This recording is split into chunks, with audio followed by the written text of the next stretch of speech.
Baystate Running, we alive with the man from Ole Miss, Boston Reebok team in the house. First and last name, sir. I'm Robert Domanic. Mr. Domanic, welcome to Massachusetts. Thank you. On behalf of Baystate Running, tomorrow we got the Adrian Martinez Classic, and we wanted to get up and close and personal with you, my man. So, Rob, you had an historic high school career, collegiate career, but before that, let's start from the journey. Where and when did it start? I started running 7th grade. That was like the first time that it was really offered in my middle school and stuff. So I just gave it a try because my sister did it. And then, I just kind of found my calling, I guess. So back to the calling, like a lot of our constituents, our readers, our viewers, are high school students. So how critical was it for you at an early age to that your identity would be the track star, the runner? Like, what did that do for your confidence in being part of a team and things of that nature?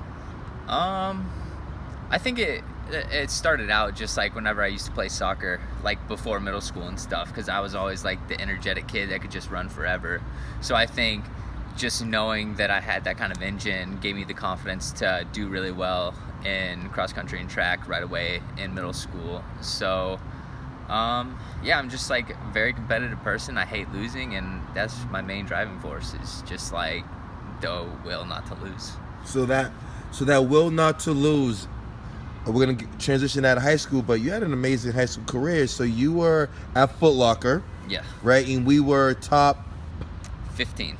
Top 15, and you went to Foot Locker more than once, though. Yeah, I made it 2 years, my junior and senior year, and I got 20th the first time I did it, and 15th the second time I did it. And then after that, the transition was to the SEC, Ole Miss, the Rebels. Yeah. And historically, like, we don't know the Rebels for the basketball team and their football team besides Eli. Yeah. But like recently, you and your colleague, Mr. Ingalls, like, you guys really put Ole Miss on the map distance-wise. So let's start about that, like the choices and why Ole Miss. Like, 'cause I know a lot of high school youth, they like, especially our youth, they're thinking like, man, should I go to a small school, large school? And like, what were your options and why Ole Miss?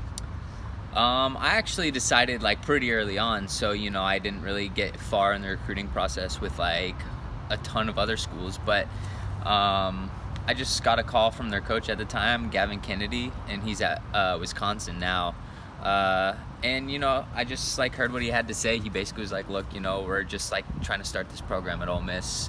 We have a lot of scholarships to give, and we really want to make this program that historically hasn't been a good distance running school. We really want to try to make it like the next Oregon or Oklahoma State and Wisconsin. So that really caught my attention. And then once I took my official visit to Ole Miss, I just kind of fell in love with the campus. It was a small town, Oxford, Mississippi, and I think I liked that small town vibe. Coming from the Dallas area, it was just kind of nice being in like a smaller town where the locals really, really care about like the sports and everything. So I think it just felt right is the biggest thing.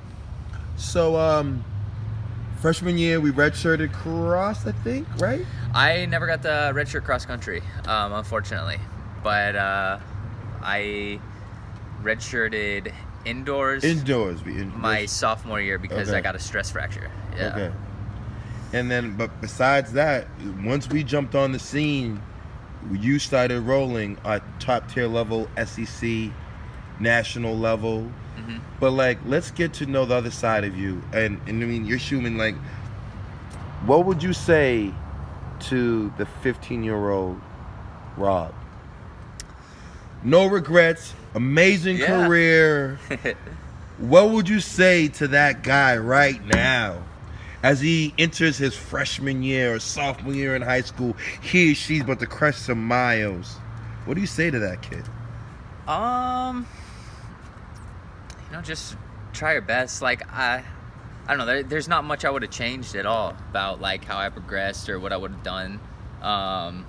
Because there's definitely times where you are lazy and you don't run when you're supposed to and do all this stuff. And I think that actually like helps shape you into like who you are today. So like now, you know, I kind of learn on those experiences of like, oh, skipping at times I wouldn't train all summer when I should have been training all summer, and now like you just kind of realize the importance of it and stuff. So but yeah, I just say like just learn from your mistakes, because you're gonna make plenty of them, and you're never gonna stop making mistakes in the sport. So you know, just learn what you can and learn from it. Yeah. So Rob, you hit it on the nails. Mistakes. How do the youth, maybe some strategies you use? No one's always gonna have the perfect race season. You never go, right? How do we bounce back, like from adversity, bad race, good races? What do you do to keep yourself engaged in the game? I think you just gotta look at your training from week to week and figure out like what you could be doing differently. Like sometimes maybe you're just working too hard. Like there's certainly times where, you know, you think, oh man, I didn't have the best race, I need to work harder, I need to like maybe do more miles, or I need to run faster in practice and stuff. And that's not necessarily the case. It's just like you got to make sure you're training smarter, not harder, which is a big thing. Like just making sure you're taking care of your body when you're not training, getting all your sleep, make sure you're hydrated. And like those are big things that like you can look back in your training and be like, okay, like, you know, I slept on average 5 hours every day last week because I wanted to stay up and play video games with my buddies. Like that's probably not going to make you super successful. So yeah, I just say look at your training, making sure it's consistent, because consistency is the biggest key to running well. Consistency is the key. So I want to break some myths. Okay. Professional athletes still dream. Yeah. Professional athletes still have butterflies. Oh, for sure. Right? Yeah. So that's the normal thing. Oh yeah. But for our younger generation, our younger audience, how critical is recovery and diet? Oh, it's so important. And you can feel a difference too from like if you're, you know, eating fast food like 4 or 5 times a week as opposed to just like eating nice home cooked meals and stuff. You can feel the difference while you're training and just in your day-to-day life. You can honestly, like, you feel like you have more energy when you eat healthier and stuff. So I'd say that's definitely a key if you're looking to take your running to the next step, to the next level. Diet and recovery is probably the biggest thing that you can do to take yourself to the next level. So you are actually a part of something, you know, amazing. You're part of one of the new running crews here in the States. Shout out to my man, Coach Fox. Yeah. Right? And so let's talk about that experience now.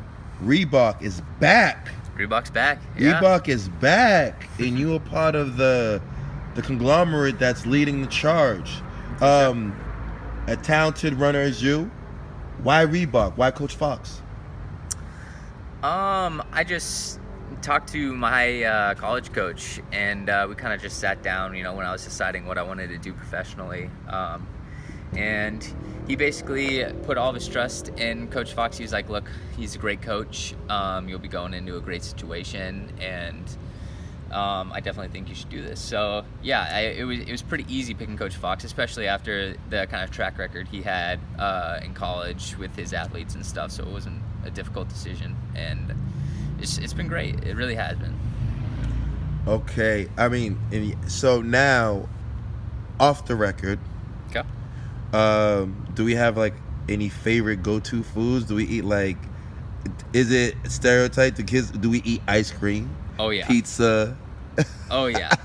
Yeah, like I'm not gonna lie, like another big thing in running for like kids to know is, you know, you got to do what makes you happy. Like, and that being said, it's like what we were saying earlier with your diet. You know, you can cheat, right? You can have like a little ice cream or some chips or pizza or whatever, but you can't make it like a thing where you're just eating that kind of junk. But like, you got to be able to treat yourself. You got to be happy in what you're doing. And if you having like a pizza once a week or like ice cream or something like every once in a while keeps you happy, then that's what you got to do, because you're not going to run well if you're not happy. And hit it on the nails. I mean, so you've gone through obviously high school, college, and confidence is huge. For sure. Do you have a race routine? I do. And like, right? And some race routines are like, I don't want to use like mythical or like, you know, superstitions, yeah. man. Like, what do you go through to get those butterflies out? Because you know when the gun goes off, you're ready to roll. Yeah. But what do you do? Walk me through your warm up. I just like to, I listen to like country music, like some George Strait right before the race. I feel like just it kind of mellows me out a little bit because like no matter what, and it doesn't matter what race you're in, like 9 times out of 10 you're gonna have better butterflies in your stomach, and it's really hard not to. No matter who you're facing, you could be facing a bunch of scrubs or you could be facing like Olympians, you're still gonna have butterflies. So yeah, like just kind of listening to some country music kind of mellows me out a little bit, and then yeah, that's pretty much all I do. Like the day of the race, really, is just go to my roots. You are part of. Shout out to Dallas in the house. Dallas, Texas is representing in the house, but you and your colleagues and your peers are part of this resurgence, this renaissance that American distance running is taking off. Oh yeah. Back to dreams. I wave my magic wand. What does the dream look like for Rob? 2020 Tokyo? 2024? What are we talking?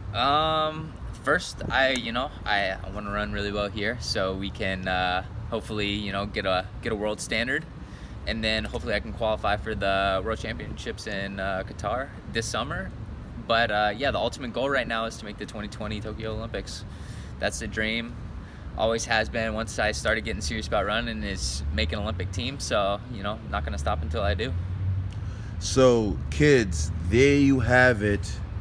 Baystate Running with the man Reebok in the house, Dallas Finest in the house, Ole Miss representing. Rob, can you shout out your IG channel so our kids can like follow you? What's your username? Yeah, it's just at Robert Domanic. Yeah, you want to spell it out just in case? Yeah, RobertDomanic. In closing, can I get an inside scoop? Are we taking it out hard tomorrow? Are we gonna go at 1200, 8? Like, do I get a little secret, or we're gonna just go with the race plan? We'll see. I'm certainly gonna put myself in contention to win and run fast. So I'm just gonna put myself at the front, and we'll see what happens. There we go, ladies and gentlemen. There you have it. Not only is he a better runner, but a better human being. Good luck to my main man, Rob, and everything he does. Baystate Running, Ole Miss Finest, Dallas, Texas in the house. Peace.